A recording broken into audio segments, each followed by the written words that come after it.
New year నూతనంగా ప్రభు నీకు ఇవ్వబోతున్న కృప అన్నిటి నుంచి నేను గొప్ప చేయబోతున్నాను. ప్రార్థన చేసుకుందాం.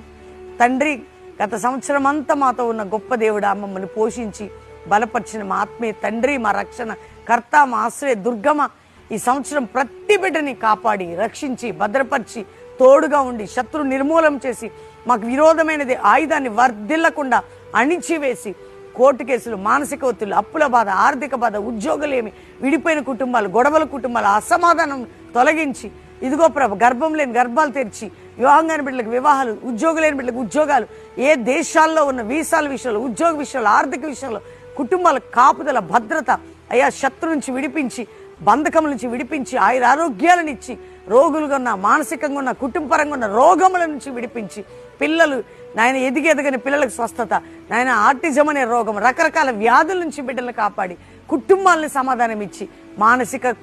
ప్రశాంతత, పరిశుద్ధాత్మ కుమ్మరింపు, సంఘాల ఉజ్జీవం, పరిశుద్ధాత్మ అగ్ని దిగి వచ్చి సంఘాలు, మండాలు, సేవకులు, మండాలి, జనరేషన్ అపోస్తులు సేవ లేవాలి, జాషువా జనరేషన్ లేవాలి, నీ రాజ్యవ్యాప్తి జరగాలి, నీ మహిమార్థమే. అట్టి కృప అందరికీ మీరు దయచేసి మాకు తోడుగా ఉండమని, అందరికీ మ్యారేజ్ డే, బర్త్డే బిడ్డలను కూడా బ్లెస్ చేస్తూ ఈ రోజు మా పట్ల ఈ సంవత్సరం ఈ వాగ్దానం నెరవేర్చి మీ కృపను చూపమని, కల్వరి మినిస్ట్రీ మీద స్పెషల్ బ్లెస్సింగ్, ఏ శత్రు కల్వరి మినిస్ట్రీకి విరోధముగా వర్ధిల్లకుండా అణిచివేసిన ఆయన నీ కృప, కాపుదల, భద్రత ఈ పరిచర్యకి తోడుగా ఉండి మా శత్రువుని నిర్మూలన చేసి ఘనమైన పేరు మాకు కలగజేసి తోడై ఉండమని యేసు నామములో అడుగుచున్నాం తండ్రి. ఆమేన్.